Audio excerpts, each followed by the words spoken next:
A'udzu billahi minasyaitonir rajim. Bismillahirrahmanirrahim. Alhamdulillahi rabbil alamin. Arrahmanir rahim. Maliki yaumiddin. Iyyaka na'budu wa iyyaka nasta'in. Ihdinas siratal mustaqim. Siratal ladzina an'amta 'alaihim ghairil maghdubi 'alaihim waladdallin.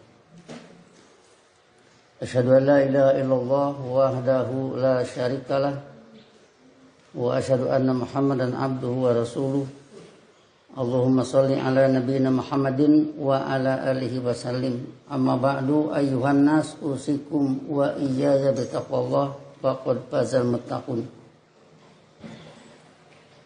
Wasiat bertakwa pada kali ini kita ambil dari surat 42 ayat 22. Taradzalimina musyfikina mimma kasabu wa huwa waqi'un bihim. Anda melihat secara ilmiah para pelaku dzulumat ketakutan mimma kasabu disebabkan apa yang mereka telah perbuat. Wa huwa waqi'un bihim, padahal memang azab yang mereka takutkan itu menimpa mereka. Mereka ketakutan dan memang azab itu menimpa mereka. Walladzina amanu wa amilus solihati, sebaliknya mereka yang berpandangan dan bersikap hidup dengan ajaran Allah menurut sunnah Rasul, yaitu yang berbuat tepat dengan yang demikian, fi raudhatil jannati, mereka ada di taman-taman kehidupan jannah. Lahum ma yasha'una inda rabbihim, bagi mereka apa yang mereka kehendaki pada kebijakan pembimbing mereka. Dzalika huwal fadlul kabir, itulah dia karunia yang besar. Jadi pada ayat ini digambarkan para pelaku dzulumat itu ketakutan. Mungkin kita bisa membayangkan dengan bal mata'na haula'i wa aba'ahum, tetapi kami memberi kesenangan kepada mereka berikut nenek moyang mereka. Kami memberi kesenangan kepada orang-orang ini berikut nenek moyang mereka. Tergambarlah kesenangan mereka. Tapi dalam ayat ini taradzalimina musyfikina, Anda melihat secara ilmiah orang-orang yang bertanggapan dzulumat ketakutan mimma kasabu, dari apa yang mereka telah perbuat. Mereka melakukan berbagai pelanggaran dalam kehidupan manusia. Mereka melakukan pelanggaran dari sektor keadilan, mereka melakukan pelanggaran dari sektor kemakmuran, mereka melakukan pelanggaran dari sektor keamanan dan dari berbagai sektor kebaikan. Ujungnya mereka akan ketakutan sendiri dengan apa yang mereka perbuat. Itulah yang harus kita hindari, dan kalau itu sudah menimpa siapapun dan kita bisa membaca siapa ini yang dimaksud,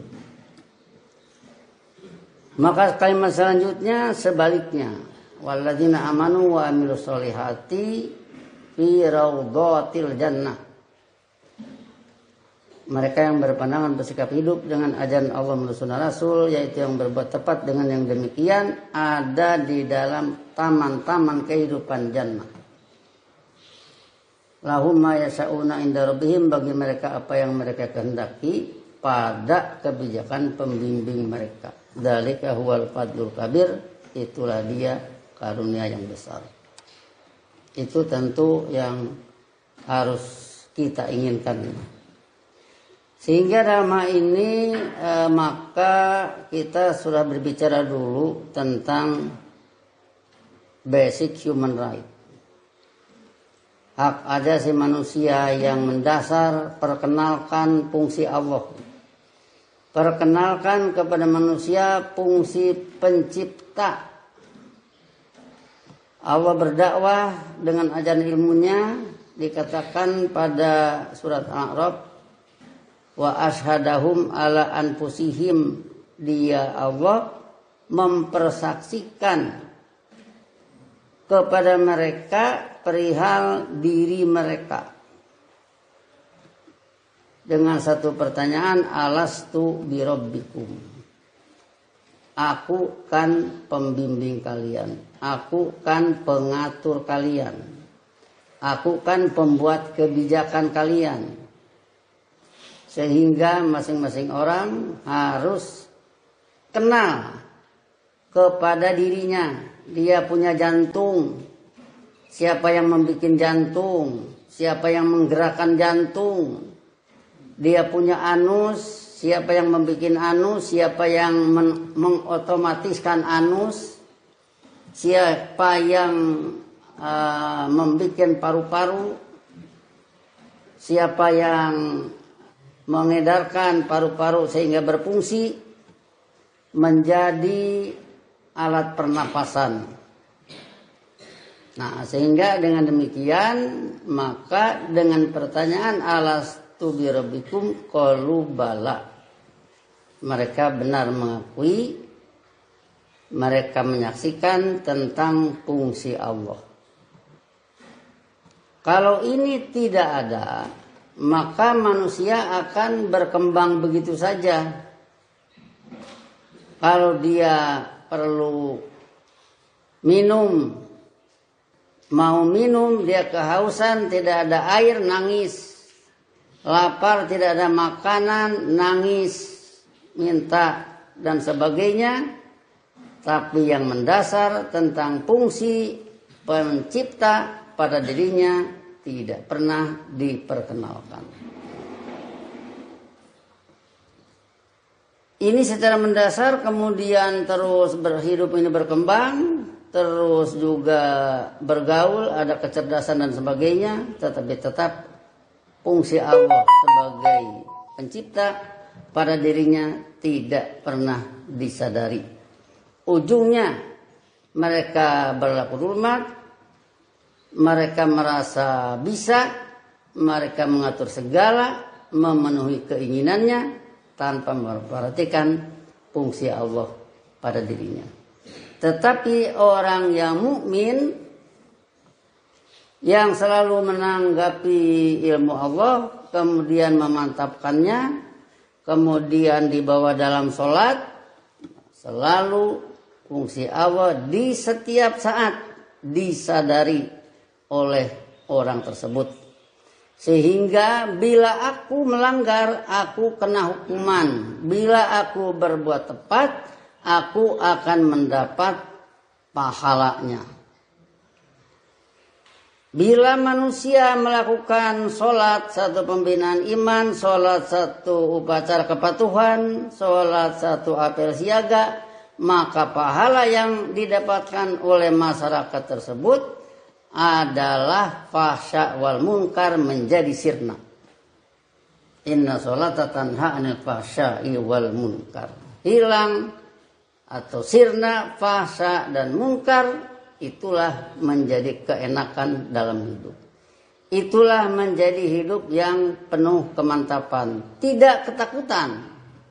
Seperti digambarkan tadi, ketakutan musfikina mimma kasabu. Jadi kembali kepada akar permasalahan. Dari orang disadarkan, diajarkan tentang bahwa dia ciptaan Allah, bahwa matanya bisa melihat karena Allah berfungsi di sana. Kemudian dari sana Allah memerintahkan harus mempelajari ajaran ilmunya, terus diajarkan, terus disuruh salat, nuru auladakum bisolat lisab'i sinin, terus berkembang di sana kepatuhan demi kepatuhan. Sehingga kecerdasan yang dia punyai diarahkanlah ke arah misalkan menggali dan mencari min fadlillah, wabdagu min fadlillah, karunia Allah, cari, kemudian setelah dapat dia ambil, setelah itu dia atur mimma razaqnahum yunfikun, sehingga hidup ini tidak tekor. Sering kita berbicara bahwa satu biji jagung yang kita tanam akan menghasilkan ratusan biji jagung dalam satu tongkol jagung. Itulah karunia Allah. Satu biji padi nanti bisa menjadi beberapa ratus butir. Itu dari karunia Allah. Nah, jadi dengan dasar kepatuhan yang dipupuk sejak kecil, maka tidak akan terjadi tarodzolimina musyfikina mimma kasabu. Tidak akan terjadi yang bersangkutan ketakutan akibat dari laku perbuatan. Jadi menyadari fungsi pencipta, mengenal fungsi pembimbing, mengenal fungsi Allah sebagai perancang lagi pemasti dan sebagainya.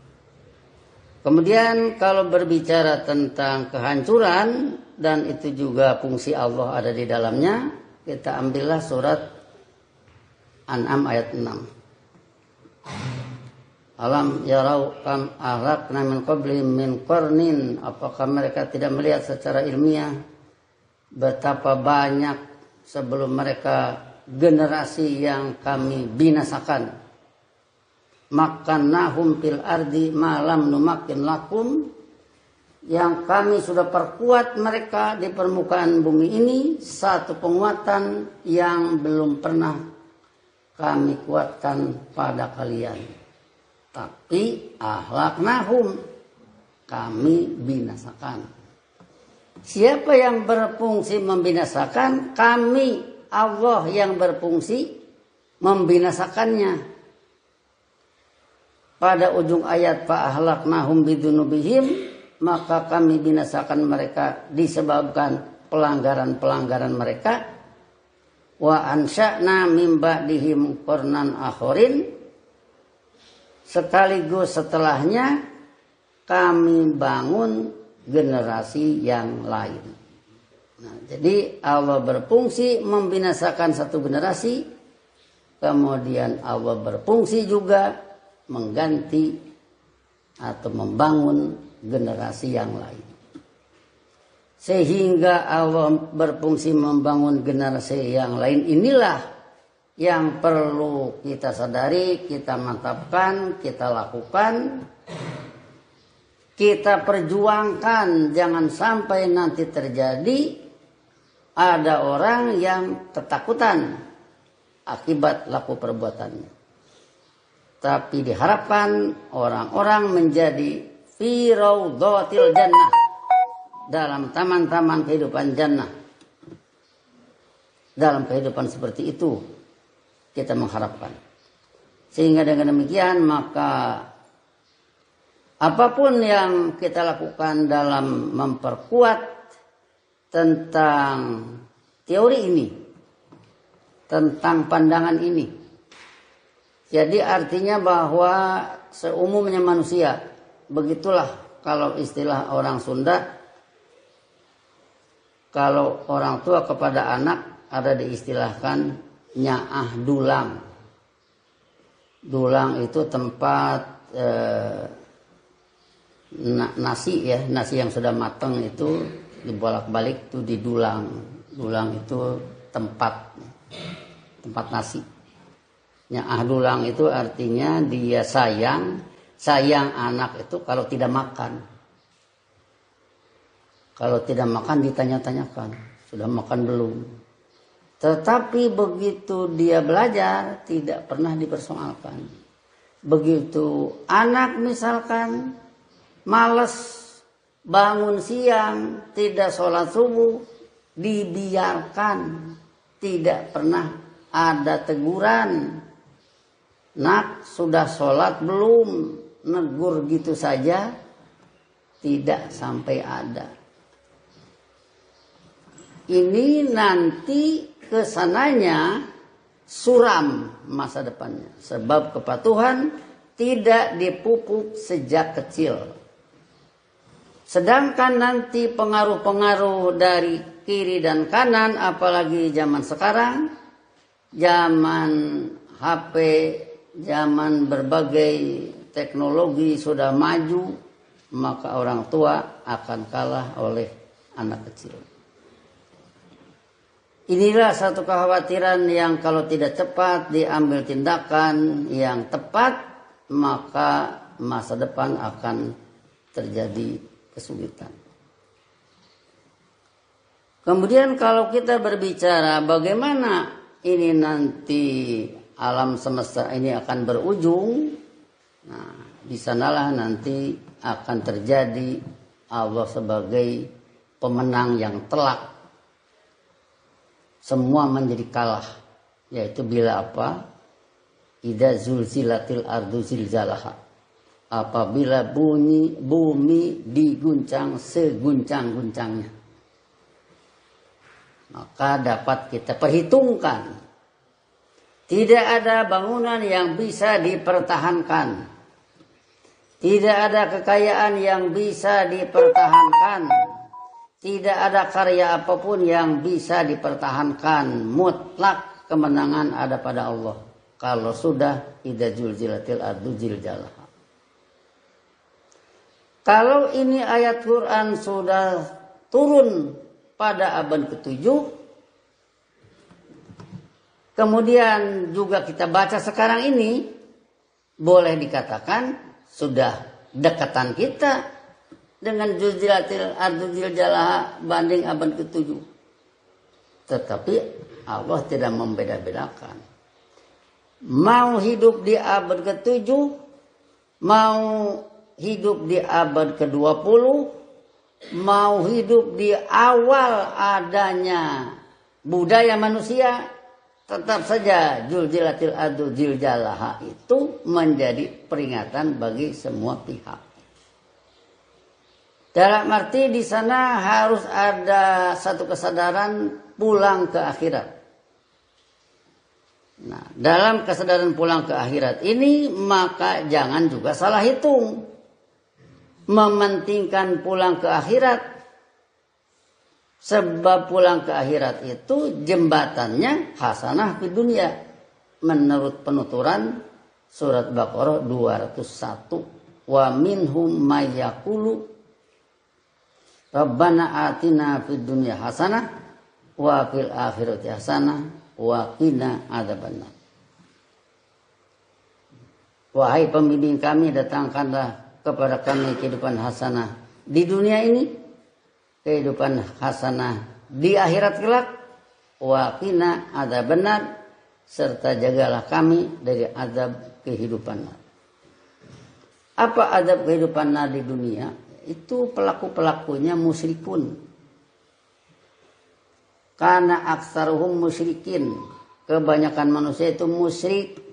Apa musyrik? Mengikut sertakan selain kebijakan Allah dengan kebijakan Allah.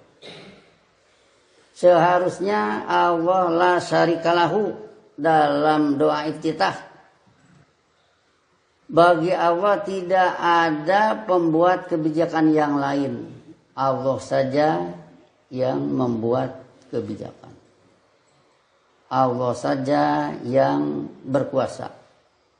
Allah saja yang mengatur. Nah, disinilah fungsi la syarikalahu, sehingga begitu nanti masuk ke Al-Fatihah, masuk ke Bismillahirrahmanirrahim, memusuhi doktrin-doktrin asnam, doktrin-doktrin pembengkokan, kemudian masuk ke alhamdulillah mengapresiasi fungsi Allah sebagai komandan dalam hidup, harus diapresiasi, harus dijunjung tinggi, harus dihargai setinggi-tingginya. Jangan sampai terbalik nanti. Syayatin sebagai musuh Allah dihargai, Allah sendiri dengan dakwah nur sunnah Rasul malah diabaikan. Maka di sanalah apresiasi terhadap fungsi Allah sebagai Rabbil Alamin, fungsi Allah sebagai Ar-Rahman Ar-Rahim, fungsi Allah sebagai Maliki Yaumiddin. Itulah penguasa. Malikun sama dengan malaka yang memiliki mulkan. Berkuasa, malikun penguasa.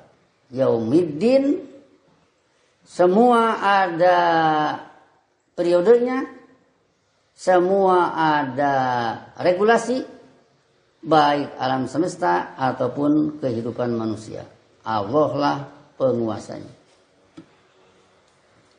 Kalau kita melihat pertentangan antara Fir'aun dengan Nabi Musa, maka yang harus kita sadari bahwa Fir'aun berikut Nabi Musa, Rabbunnya, Malikunnya tetap Allah.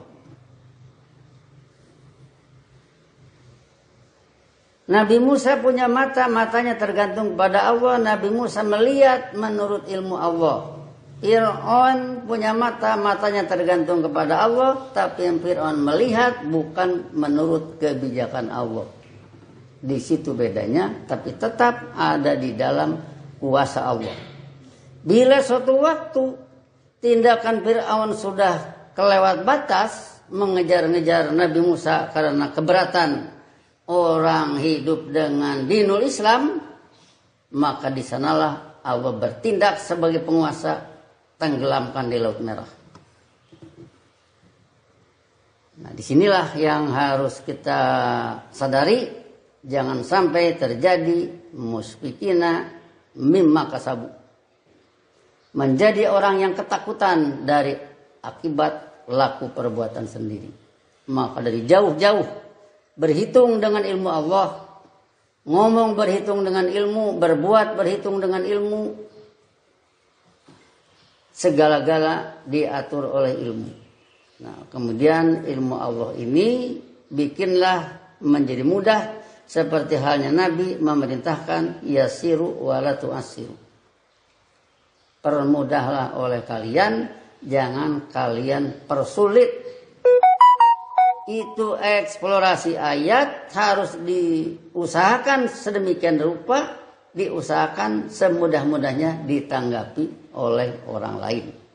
Kalau sudah dimudahkan juga orang masih kesulitan, maka anjurkanlah mereka saling bantu. Sebab kemungkinan urusan saling bantu ini yang akan mengerti mereka sendiri. Mereka sendiri yang tidak mengerti, mereka sendiri bisa mencari kemana harus bertanya. Si yang ditanyai paham apa yang ditanya, di mana tidak mengertinya. Nah, sehingga dengan demikian maka ada satu segi bahwa ilmu ini berjalan, dan di segi lain rasa persaudaraan juga akan tertanam. Fa asbahtum bi nikmatihi ikhwanan, sebagaimana tertera dalam surat Ali Imran 103. Sebagai satu kenyataan bahwa kalian telah hidup bersaudara binikmatihi, dengan kemantapan ajarannya.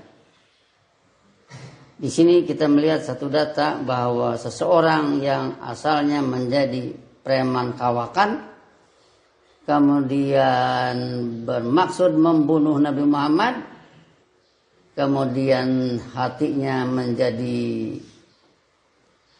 sadar dengan apa-apa yang disampaikan oleh wahyu Allah, baik melalui Nabi Muhammad ataupun adiknya sendiri. Ujungnya Umar menyatakan syahadat kepada Nabi Muhammad, menyatakan membela ajaran Allah, menyatakan membela sunnah Rasul, membela Muhammad sebagai Rasulullah. Nah, setelah itu maka tidak ada lagi kedengkian di antara mereka, bahkan terus dengan satu kesadaran berubahlah Umar tidak seperti sebelumnya. Itu sebagai data daripada magfirah. Ghafaro kita artikan aslaha memperbaiki, sehingga ghufranun atau magfiratun adalah perbaikan.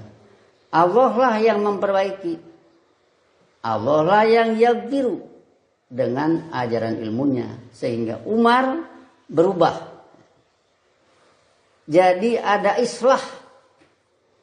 Dari tukang lacur menjadi berhenti, dari tukang bunuh menjadi berhenti, dari tukang rampok jadi berhenti, dari tukang minum menjadi berhenti, dari tukang nipu menjadi berhenti, menjadi orang jujur. Itu data magfirah, data perbaikan di dunia ini.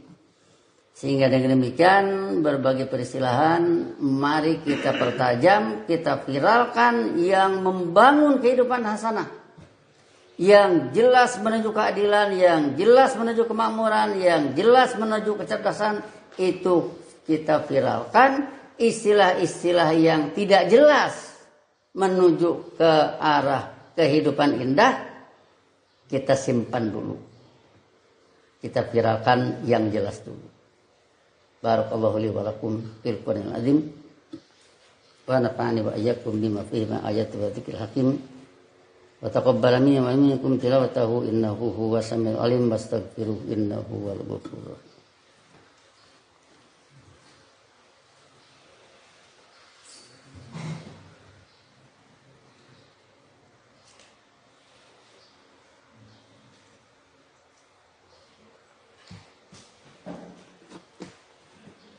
Alhamdulillahilladzi nazzala al-furqana ala 'abdihi liyakuna lil 'alamina nadhira. Asyhadu an la ilaha illallah wahdahu la syarikalah wa asyhadu anna Muhammadan 'abduhu wa rasuluh. Allahumma shalli ala nabiyyina Muhammadin wa ala alihi wa sallim. Amma ba'du, ayyuhan nas usikum wa iyaya bitaqwallah faqad fazal muttaqun. Berbicara handicap, berbicara alangan, bisa oleh peristiwa besar, bisa oleh peristiwa kecil. Dari satu peristiwa kecil sehingga ujungnya tidak ada kesempatan untuk menanggapi ilmu Allah. Atau dari peristiwa besar.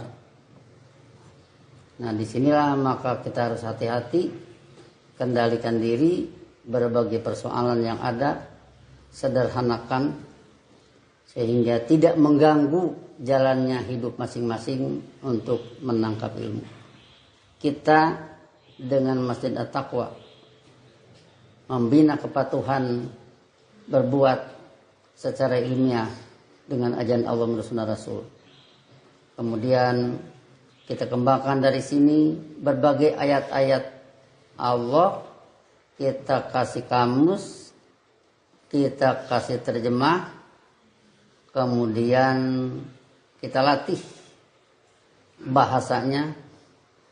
Bagi yang berat, ikuti saja sebagaimana orang lain berbicara.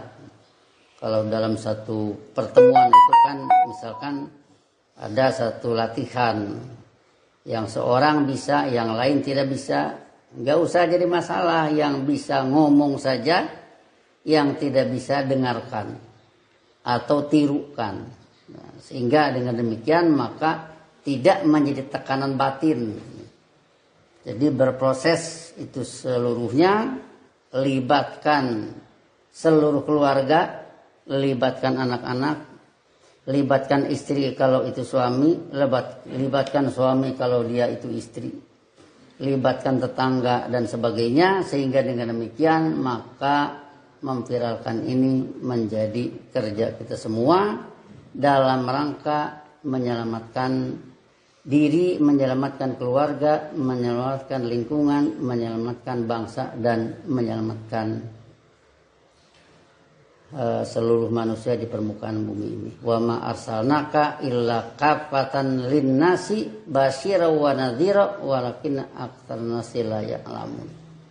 Sesungguhnya kami mengutus Anda sebagai pemberi peringatan dan sebagai pemberi kabar gembira bagi seluruh manusia, tetapi sayang masalah manusia tidak mengetahui secara ilmiah. Disinilah kita bertolak dengan segala apa yang kita rasakan. Ya tentunya di sini tidak perlu merasa capek. Lakukan saja apa yang bisa oleh semua pihak. Zaman sekarang kita sudah diberi oleh Allah faktor penunjang yang banyak. Dengan adanya aplikasi yang kita bisa kontak dari jauh saja bisa mengajar. Nah ini satu keuntungan bagi kita yang harus kita syukuri. Kita bandingkan masa-masa lalu dahulu untuk menyampaikan tulisan saja harus ditulis lagi pakai karbon, pakai mesin tik. Zaman sekarang cukup satu dipoto di saat itu juga bisa sampai. Ini adalah kemudahan dari Allah. Ya. Kemungkinan kalau kehidupan di akhirat nanti bisa lebih mudah lagi, bisa jadi. Cuman kita tidak bisa memprediksi sebab itu masih gaib. Allahumma sholli ala nabiyina Muhammadin wa ala alihi wasallim. Rabbana la tuzigh qulubana ba'da idh hadaitana wa hab lana min ladunka rahmatan innaka antal wahhab. Rabbana hab lana min azwajina wa dzurriyyatina qurrata a'yun waj'alna lil muttaqina imama. Allahumma ansur man nasara rusulaka wa ahlik man akhraja rusulaka. Allahumma la tuzigh qulubana ba'da idh hadaitana wa hab lana min ladunka rahmatan innaka antal wahhab. Rabbana hab lana min azwajina wa dzurriyyatina qurrata a'yun waj'alna lil muttaqina imama. Allahumma ij'alna muqimis shalat wa dzurriyyatana faj'al afidatan minan nasi tahwi ilaina. Allahumma ij'alna munfikina mimma razaqtana sirran wa alaniyatan. Allahumma askinnal ardo min ba'dihim bi amnin wa salamin. Rabbana atina fid dunya hasanah wa fil akhirati hasanah wa qina adzabannar. Ibadallah, innallaha ya'muru bil 'adli wa ihsan wa ita'i dzil qurba wa yanha 'anil fahsya'i wal munkar wal baghi ya'idukum la'allakum tadhakkarun. Fadhkurullaha yadhkurkum wad'uhu yastajib lakum wa la dzikrullahi akbar. Aqimus shalah.